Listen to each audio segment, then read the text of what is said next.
জি, ভালো আছেন? ভালো, আপনি ভালো আছেন? জি আলহামদুলিল্লাহ ভালো আছি। আচ্ছা, আপনার সন্তান যখন প্রথম ভিসাটা হাতে পেয়েছে তখন আপনার কেমন অনুভূতি হয়েছে? আপনার চোখে মুখে তখন কি দেখতে খুব পাচ্ছেন? খুশি লাগছে, আনন্দ। অনেক ভালো লাগছে না? অনেক ভালো লাগছে। আপনার ফ্যামিলি যারা আছে তারা কি খুশি হয়েছে? সবাই খুশি হয়েছে। খুশি হয়েছে তাই না? জি। আচ্ছা আচ্ছা, আপনার সন্তানের এই অর্জন, মানে আপনার সন্তান যে এই বিষয়টা পাইলো, ওনার অনেক বড় একটা অ্যাচিভমেন্ট, অনেক বড় একটা অর্জন। এই অর্জনটা আপনার পরিবারের সবাই কেমন ভাবে দেখছেন আপনার এটা? ও করে সবার দ্বারা আনন্দ লাগছে। সবার কাছে আনন্দ লাগছে না? আচ্ছা ঠিক আছে। এই যে ভিডিআইটি ইনস্টিটিউটের মাধ্যমে আপনাদের এই প্রসেসিংটা হলো, আমি যতটুকু জানতে পেরেছি যে আপনার সন্তান দীর্ঘদিন ধরে মানে এটার জন্য চেষ্টা করতেছিল, শেষ পর্যন্ত ভিডিআইটির মাধ্যমে এটা হচ্ছে প্রসেসিংটা করতে পারছে, ওনার হাতে বিষয়টা আসছে। তো ওদের প্রতি আপনার কোনো কৃতজ্ঞতা আছে কিনা?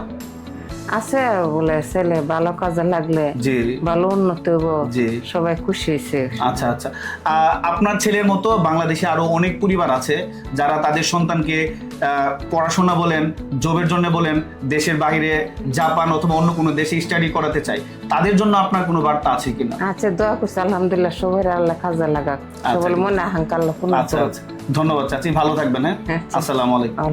তাহলে আর দেরি কেন, আপনিও যদি সেই সুবর্ণ সুযোগটি পেতে চান আজই যোগাযোগ করুন বিডিআইটি ইনস্টিটিউটে।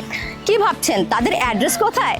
তাদের অ্যাড্রেস কিন্তু খুবই সহজ, সাবেয়া সুবাহ স্কুলের ঠিক বিপরীত পাশেই রয়েছে বিডিআইটি ইনস্টিটিউটের শাখা।